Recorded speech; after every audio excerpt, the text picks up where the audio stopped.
We are on to week 3, positive behavioral supports for students with disabilities. And this week we're going to be focusing on data collection and analysis, the functions of problem behavior, and FBAs.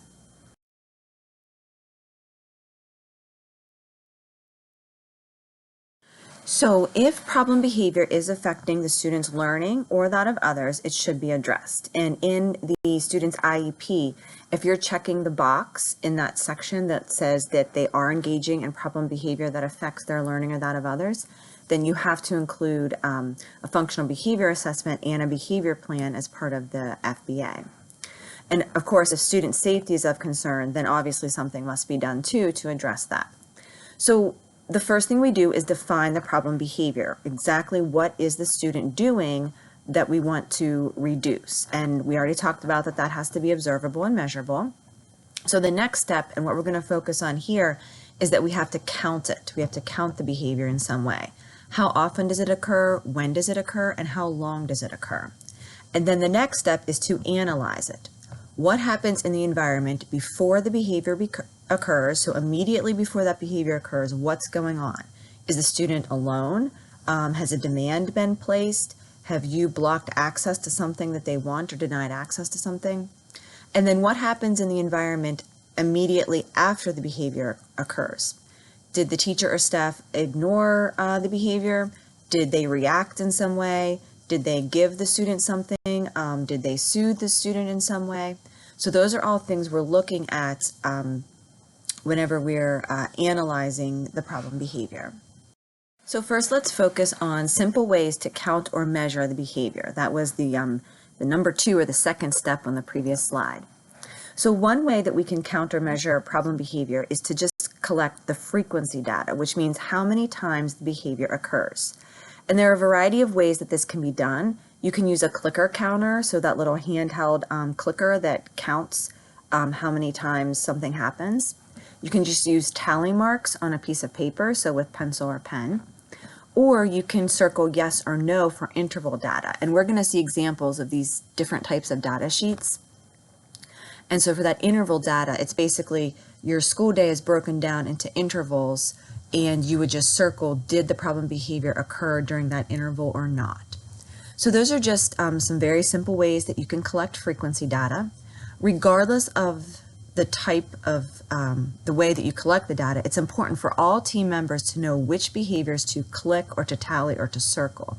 So again, those problem behaviors, like we keep talking about, must be clearly defined so that everyone's on the same page.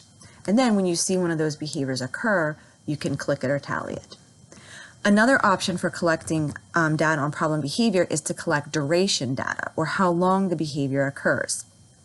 And there are ways to do this through using a timer, using a stopwatch, or just looking at the clock. So as soon as problem behavior starts to occur, the staff member glances at the clock, and then when the problem behavior ends, you look at the clock again, and then you can see how much time elapsed.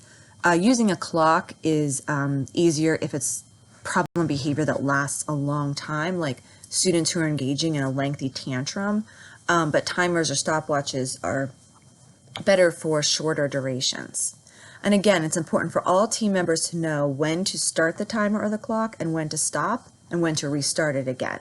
So that must be clearly defined when you're collecting this data so that everyone's on the same page. And whether or not you use frequency, duration, or combination of both truly depends on the problem behavior and the learner. Sometimes if a student is repeatedly hitting or kicking, it's too difficult to collect accurate data on how many individual times they hit or kick. So then if it's part of a big tantrum, you might just take duration of the tantrum. So it's, like I said, depending on what the behavior looks like and the needs of the student, that will determine if you need frequency data, duration data, or a combination of both. All right, so here is an example data sheet where you can collect frequency and duration on the same data sheet. And I'm just going to provide you with some examples. You can create your own. There's other ones available. If you have other questions about additional examples, just send me a message and I can give you some of these copies as Word documents. So here just lists the student name, and then there's a behavior key. So you can code what the behavior is. If it's biting, hitting, screaming, etc., then that would be listed in the first column on the left under behaviors. And each row there would be one episode.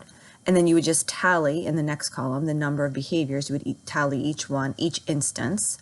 And then the duration would be listed in the next column. And then staff initials, because you might be having some other staff member collect this data. And here's another example data sheet. And this would cover a whole week's worth of data. So you see in the first column the week of, and you would list the dates. And then you have your days of the week. And then this one is broken up by the type of behavior that the student is engaging in.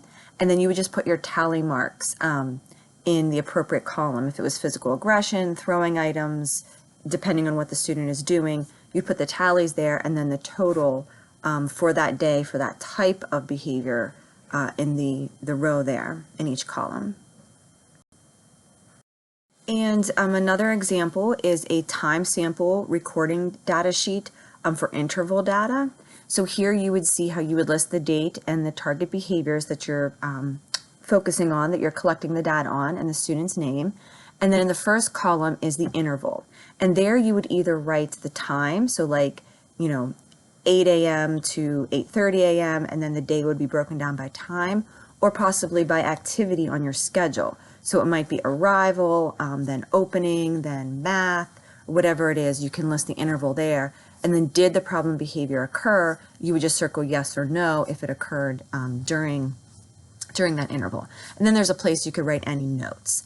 And then at the bottom, you can see that you would just divide the occurrences by the total intervals, and that would give you a % of intervals throughout the day if in which the problem behavior is occurring. Okay, so we looked at some ways that we can collect frequency and duration data for problem behavior. And then the next step is very, very important. Can't stress this enough, to graph the data. It's really hard to kind of look through pages and pages of data and make any sense out of it. So it's very important to graph the data. And whether you collect just frequency data, just duration data, or a combination of both, again, it'll depend on the behavior targeted for reduction. And no matter what type of data or combination you're collecting, it's very important to graph the data. Graphing the data allows for quick, efficient analysis. It shows whether or not the behavior is getting worse, so increasing problem behavior, getting better, decreasing problem behavior, staying the same, or variable, meaning there's no real pattern or trend in it. And this will allow us to make data-based decisions in a timely manner because we can just look at the graph and see what's going on. And graphing the data also readily shows any patterns. So maybe there are changes in behavior following medication changes, or there might be changes that you see in behavior following long breaks, like holidays or weekends, or lengthy student absences. And that's really easy to see visually when the data is graphed. All right, so that brings us to our first ASR question for this section. And the question is, the most efficient way to analyze data is through what? A, a chart, B, a tally sheet, C, a clicker counter, or D, a graph? And the answer is D, a graph, the most efficient way to visually analyze data. Just remember, I should have said this in the previous slide, remember to record your answers on either a Word document or a piece of paper, and then upload through Canvas. Okay, so some more information on graphing the data. Typically, your dates or sessions go across the bottom of your graph or along the x-axis. And then typically your frequency count or duration goes up the side of the graph along the y-axis. You can combine frequency and duration data on the same graph. So for example, sometimes people will use a dot for frequency and then an X to indicate duration, or sometimes they will also have the frequency going up the left side of the graph and then duration going up the right side of the graph. You can do that as well. And you want to scale the graph based on the data. Each line on the y-axis could go up by 1s, 2s, 5s, or 10s, depending on the range of the data. So you're going to look at the range of your data about how many times the student is engaging in this problem behavior to determine what each interval or line equals. Okay, and I apologize on the previous slide. I think you probably heard my dog barking in the background. All right, so that brings us to our ASR number 2. The question is, typically when graphing data related to problem behavior frequency and or duration, the dates are shown, A, up the left side of the graph, B, across the bottom of the graph, the x-axis, C, up the right side of the graph, or D, along the y-axis. And the answer is B, across the bottom of the graph, or the x-axis is where you would typically put the dates. So here is an example frequency graph. So this is a graph showing the frequency of problem behavior for a student. And this teacher used Excel to put the data in and then created a graph through that program.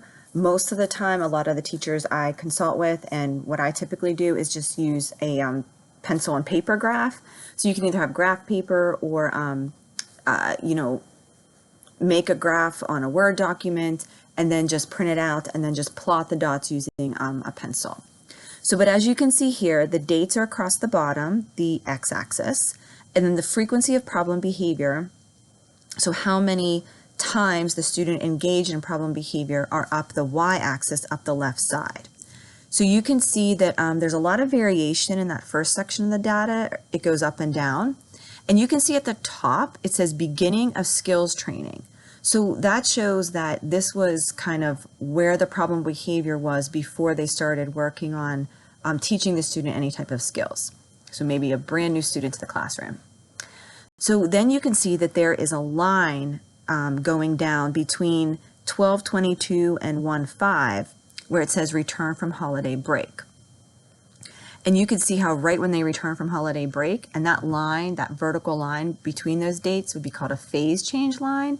So you can put those in when something significant happens, like a return from a holiday break or medication changes. You can see there's a spike in the behavior, and then it drops back down, and then it's pretty low levels. And then you see another vertical phase change line between 2:23 and 3:1. And that's return from an extended break. And again, you see a little spike following that, and then it goes back down again. So in looking through pages of data, those patterns would be really hard to see. But when you look at it in a graph form, it's really easy to see that whatever intervention they're doing, which it looks like they're starting just to teach the students some new skills to replace the problem behavior, is working, because problem behavior is going down. But then you see that when they've been away from school for a while, they see that little spike again. And so this is an example of a duration graph. So the teacher was collecting data on the duration of problem behavior. So again, along the bottom, the x-axis are all of the dates. And then up the left side, the y-axis, is the duration of problem behavior in minutes. And then over on the right, you can see that they have a little key there that lets everyone know what the duration means. So from the first aggressive behavior until instructional control is reestablished. So remember, I talked about everyone being on the same page of knowing when to start or stop the timer or the clock. And then up above there, you can see that it also lists the specific behaviors that they were collecting the duration data on. And again, this provides a really nice visual to show that the behavior was very variable at the beginning, but much higher, and then it's dropped off, probably since implementing a behavior plan or teaching a replacement behavior. What they probably should have added in there was a phase change line to show when that intervention started. But this just gives you a nice example. Again, this one was done on Excel. And here is another example graph, and this one is just a basic graph that you would print out and then use pencil to plot the dots. So again, your dates would go along the bottom there, along the x-axis. And then this graph is nice because it has along the left side of the y-axis, going up the left side, it's really tiny, but it starts at 0 there. And then you would put numbers to indicate the frequency, so how many times the problem behavior is occurring. And then on the right side of the graph, going up the y-axis, there's also another place to indicate this time minutes, so duration. So you could put both on one graph. You could use solid dots, like a dot, to indicate frequency, and then an X for duration. So that's just a nice example of one way to use paper and pencil to graph the data. If you were just doing frequency or just doing duration, then you wouldn't need to use the right side and the scale on that side. All right, so we talked about that we need to clearly define the behavior in observable and measurable terms, and that we need to collect data on the frequency and or duration of the problem behavior, sorry. So then the third step is we need to analyze the problem behavior to determine its function. Why is the student engaging in this problem behavior? So this is where the ABC data and analysis comes in. So collecting and graphing the frequency and duration data is crucial and critical until the problem behavior is no longer occurring or has decreased to appropriate levels. And those are the sections we just talked about. Counting it, tallying it, timing the duration. But collecting the ABC data, the antecedent behavior and consequence data, is crucial when determining the function or functions of the behavior, so that an appropriate positive behavior support plan based on function can be developed and implemented. And then analysis of the ABC data is the main component of a functional behavior assessment. So this ABC data is critical. Now, once the function is determined and the plan is developed, you really don't need to take the ABC data anymore. You're still going to take the frequency and duration data so you can know if the plan is working or not. If the plan is not working, then we can look at some other things. You might have to go back and take some more ABC data. But once you've collected the ABC data and determined a hypothesized function, then you don't need to continue that data anymore. It would just be the frequency and duration. So here is one example data sheet for collecting ABC data.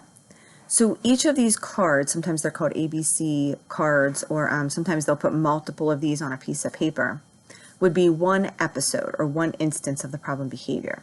So you can see right there that at the top you can put the time. That would give you some duration for this episode, and this would count as like one frequency count or one tally mark. And then you're just going to indicate in the left column what happened immediately before the problem behavior started. So you can list you can see the options there that are listed, and then if there's other ones that aren't there that through your observations you think maybe triggering the problem behavior, you can add those there at the bottom. The middle column is the inappropriate behavior, so the behaviors you're looking at to reduce the problem behavior, and that would be specific to each student, so you would write in or type in what specific behaviors you're collecting the data on. And then the last column on the right is what happened in the environment immediately after the problem behavior. And you can see there that, there's a variety of things that could be marked. So people often ask, do I check mark multiple things or just one? Well, for the middle column, the inappropriate behavior, you definitely want to check any behaviors that the student demonstrated. For the antecedent and consequence sections, really try to only select the one thing that happened immediately before the problem behavior started. Now, some things kind of are, they actually naturally go together. Like for example, in that first column, it says ask to do something, a demand, and then right under that is non-preferred task presented. So maybe as the teacher is presenting the math worksheet, which the student doesn't prefer, she's also saying, okay, write your name at the top of the paper, and then the student engages in problem behavior. That would kind of be both things. The non-preferred task was presented and they were asked to do something, so you could check both things there. And then, like I said, again, on the final column, what happened immediately after the behavior, you're just going to mark what did the staff member or teacher do immediately following the behavior. And it's also completely okay when you're collecting ABC data to just get out a piece of paper and a pencil and make 3 columns your own, and just to take some descriptive info. So for example, here I'd be observing a student, and I would see that when a math worksheet is presented, the student laid his head on his arms on the desk. He just laid his arms there and his head on his desk. And the consequence was the teacher told him to start his work. Well then, when the teacher told him to start his work, that's an antecedent for the next behavior, which is the student said no and then ripped up the worksheet. And then the consequence to that behavior was the student was told to go to the principal's office. So you see how you can use those kind of pre-made charts, or you can just use a piece of paper and a pencil or pen and describe what is happening if you don't have one of those handy. The advantage to the check mark with the boxes is it's much quicker, but if you don't have that, you can definitely just use this as well. All right, so we have some more detail on how to fill in these ABC data collection sheets to define the behaviors of concern. We've already talked about this. We have to clearly define the behaviors of concern or the problem behavior.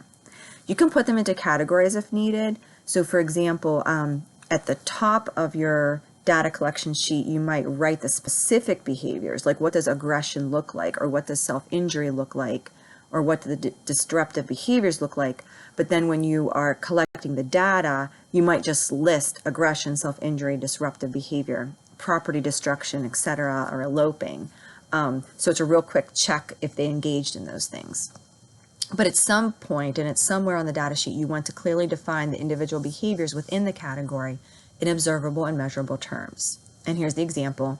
Aggression, student hits adults with a closed fist, bites or attempts to bite instructors, leaving red marks on the skin. This just provides some more detail on how to fill in that ABC data collection. And this one specifically is for coding the antecedent, so the first column, what happened immediately before the behavior. You check the box next to the one antecedent that occurs, the event that occurred immediately before the first instance of problem behavior. And this is important to keep in mind. ABC data collection can be unreliable. It's very important to have trained staff and have inter-observer agreement. Again, that everyone who's in that classroom is on the same page. So you're all looking at the behavior, the same behaviors, and then, kind of check with each other. I think this happened immediately before that behavior. What do you think? So that you're all on the same page. A true functional analysis is where you have a very trained professional, possibly a board-certified behavior analyst, come in and intentionally set up some situations to determine function. But to be honest, that rarely happens in the school settings, and a lot of times we are reliant on this ABC data collection. But just keep in mind it can be unreliable, so the more eyes on it that you have, the better it is, and then the more reliable it will be. So here's an example. The teacher says, take your worksheet. The student throws the worksheet. Teacher says, that's not okay, and the student kicks the teacher. So what is the antecedent and why? Well, the very first behavior, problem behavior, was throwing the worksheet, and the antecedent to that behavior was, being asked to take your worksheet. So it was an instruction or demand being placed. And here's another example of how to fill in the ABC data collection, coding, and antecedent. So in this example, a peer approaches the student, and the student bites the peer. So what is the antecedent and why? Well, a lot of these times people would say, oh, it just happened out of the blue. So you have to be very careful observers. Even the just approach of a peer to some students may cause problem behavior, and that would be important to indicate on the data sheet. Here's another example. A parent reports that a student only got 2 hours of sleep last night. The teacher asks him to hang up his backpack, and he hits the teacher. What is the antecedent and why? Well, remember, not getting enough sleep could be a setting event, meaning that it's more likely the student is going to engage in problem behavior because they're overly tired. But the antecedent to that specific behavior is the teacher asking him to do something, so giving a demand or instruction. So again, very important to look at what is happening in the environment immediately before that behavior occurs.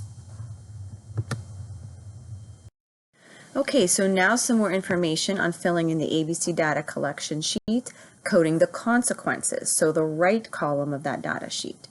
We want to check the box next to the consequence that happened immediately after the behavior. It's okay to be honest. This is how you collect your behavioral data. So for example, the student dumps all his instructional materials from carts and swipes materials from the teacher's desk. The teacher tells the student to pick everything up and put it where it belongs. So what is the consequence and why? So in this case, behavior, the student is engaging in property destruction, dumping things, swiping things, and the consequence would be basically the teacher reacts in some way and tells the student to pick up everything and put it where it belongs. So you would mark that that reaction occurred on the consequence part of the data sheet. Okay, so we've collected our frequency duration data and we've collected our antecedent behavior and consequence data. So now we need to code this data to analyze it. We need to code the ABC data so that we can determine the function. Some people ask, how many days do we need to collect the data? It truly depends on the student and the situation. Definitely you should have more than one day. Most people say at least 3 days worth of data, but the more data and opportunity you have, the better. Obviously, if it's very, severe problem behavior, you want to get a plan in place as quickly as possible though. So what you'll do first is you'll look at those ABC data sheets that you'll have, and you'll count up the total number of episodes of problem behavior. So that's going to get you the total, and you're going to count up the number of episodes for each antecedent.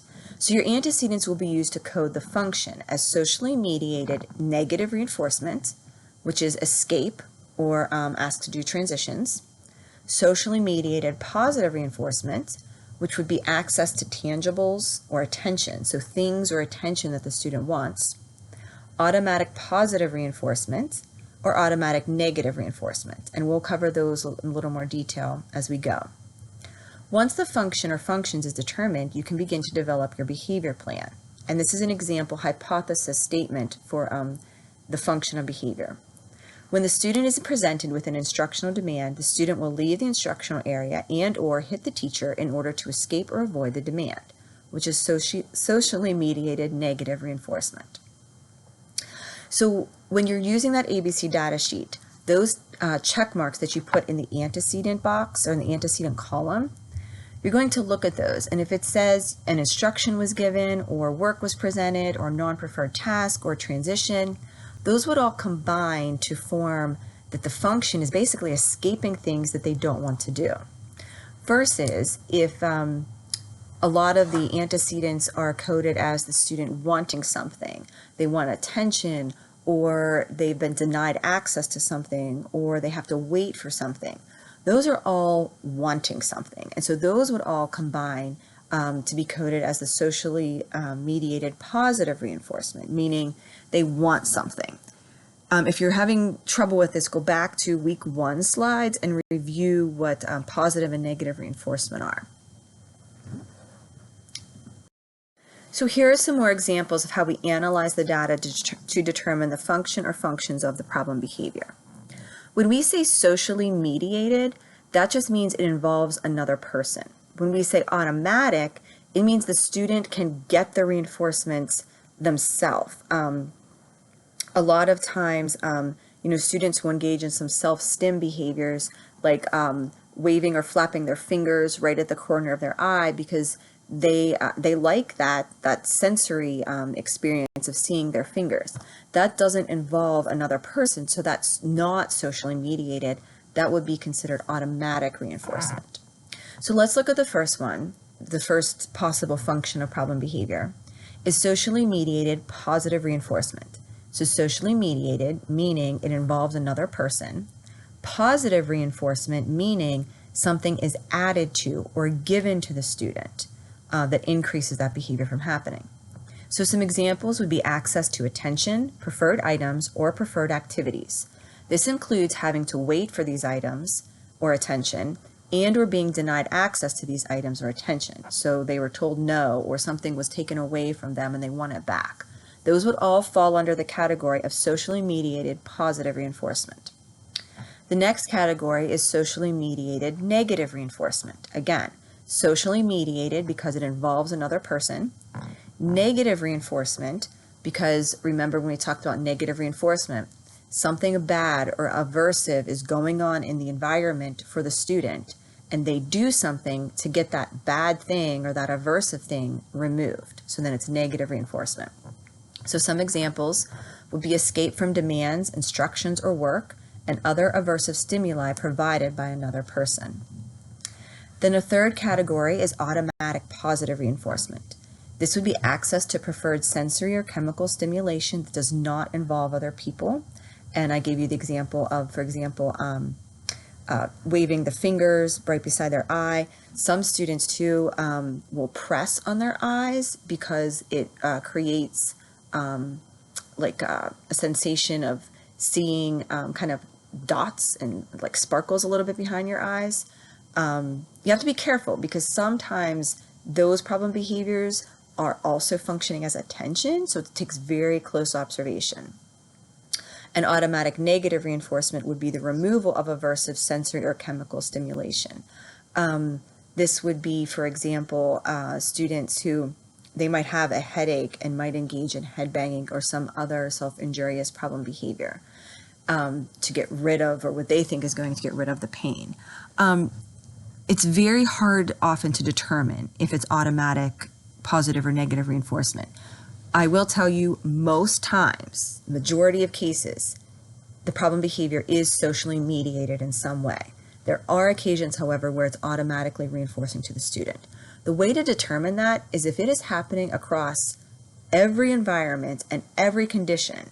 So no matter if the student is, as happy as can be, playing with their favorite things and no one is bothering them and there's no work and they're still engaging in some of that behavior, even when they're getting attention or all this, then you might be looking at some automatic reinforcement. Okay, and here's another chart describing those functions of behavior in more common terms. So the function in common terms would be to gain attention, and that's socially mediated positive reinforcement. To gain tangibles, meaning things or activities that they want, preferred things, that again is socially mediated positive reinforcement. And also to either maintain or, if attention or tangibles have been taken away, they want them back, those would all be socially mediated positive reinforcement. Escape or avoidance of something would be socially mediated negative reinforcement. And then the self-stimulation would be automatic positive reinforcement, and the pain attenuation would be automatic negative reinforcement. And again, those two are typically very rare, but they can occur.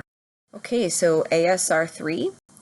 If analysis of ABC data determines that the student is engaging in problem behavior to gain access to attention from others, the function of problem behavior is A, socially mediated negative reinforcement, B, automatic reinforcement, C, socially mediated positive reinforcement, or D, socially mediated positive punishments. And the answer is C, socially mediated positive reinforcement, because it's coming through another person providing that, and it's something that's added to that student's environment, so it's positive reinforcement. And ASR number 4, if analysis of ABC data determines that the student is engaging in problem behavior to escape or avoid instructional demands, the function of problem behavior is A, socially mediated negative reinforcement, B, automatic reinforcement, C, socially mediated positive reinforcement, or D, socially mediated positive punishment. And the answer is A, socially mediated negative reinforcement, because again, something aversive or bad for the student is happening in the environment. Work is being presented, some sort of demand, and it's being presented by another person, so it's socially mediated. And then they engage in problem behavior to have that work or task removed from them, and then when it is removed, that's the negative reinforcement. ASR number 5. If analysis of ABC data determines that the student is engaging in problem behavior to maintain access to a desired item that has been denied, the function of problem behavior is, so in this example, the student asks for something, so they want access to something, and that access is denied. They say, no, you can't have that right now, or someone else has it. The function of problem behavior is A, socially mediated negative reinforcement, B, automatic reinforcement, C, socially mediated positive reinforcement, or D, socially mediated positive punishments. And the answer is C, socially mediated positive reinforcement. And again, this one is positive reinforcement because what's maintaining the behavior is in the student's history. When they engage in problem behavior, when they're denied access to something, someone ends up giving them the thing that they want to kind of stop the problem behavior, and that's what's been maintaining it. So it's socially mediated positive reinforcement. Okay, so determining this function of problem behavior leads us to our FBA, our functional behavior assessment. So problem behavior could be multiply controlled, meaning it could have more than one function, If more than one function is determined, the behavior plan can address just the primary function, and then once that problem behavior based on that function is under control, then you could address the secondary function. Or if both functions are equal or close to equal, then behavior plan must address both functions. For example, it could be socially mediated positive reinforcement and socially mediated negative reinforcement. Okay, so here are some example statements of the hypothesized functions of behavior.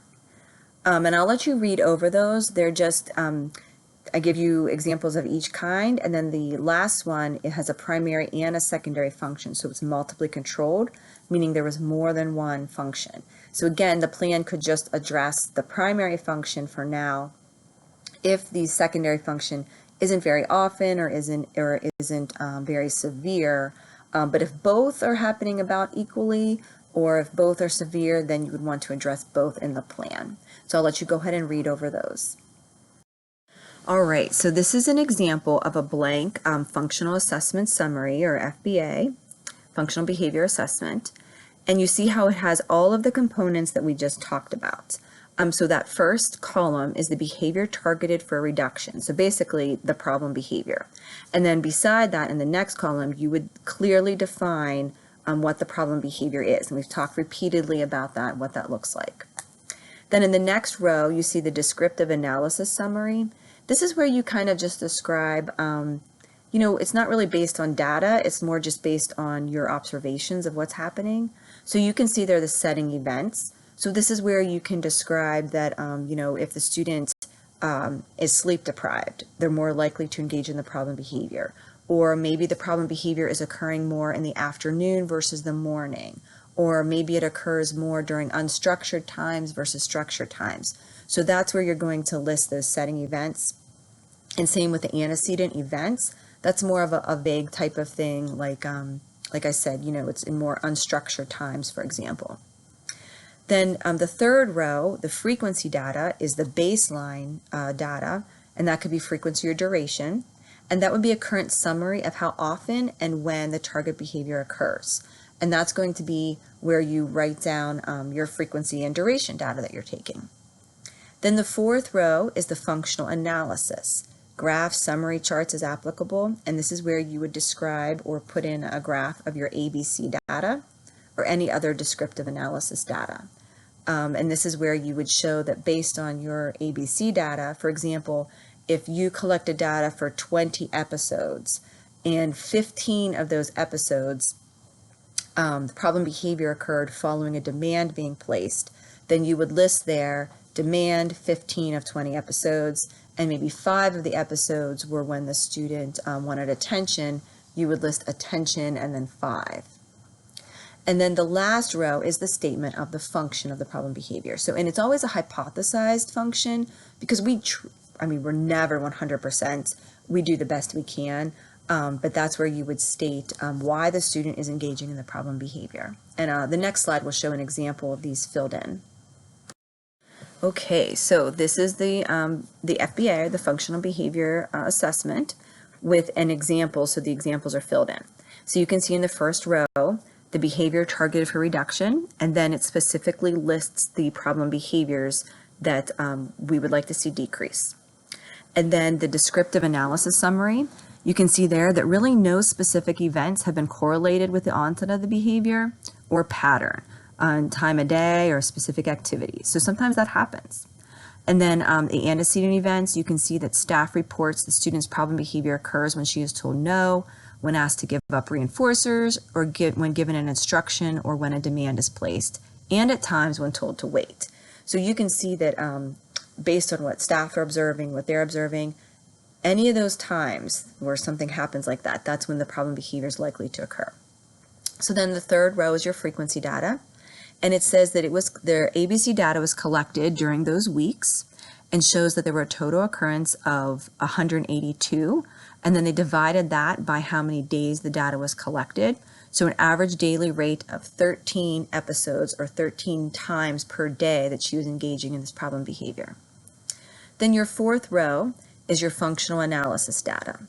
And here you can see that they took that ABC data and coded it by a demand being placed, being told no or denied access to something, having to wait for something, being interrupted from something that they wanted to do, or other, meaning it wasn't really clear. And that's okay. Sometimes that happens.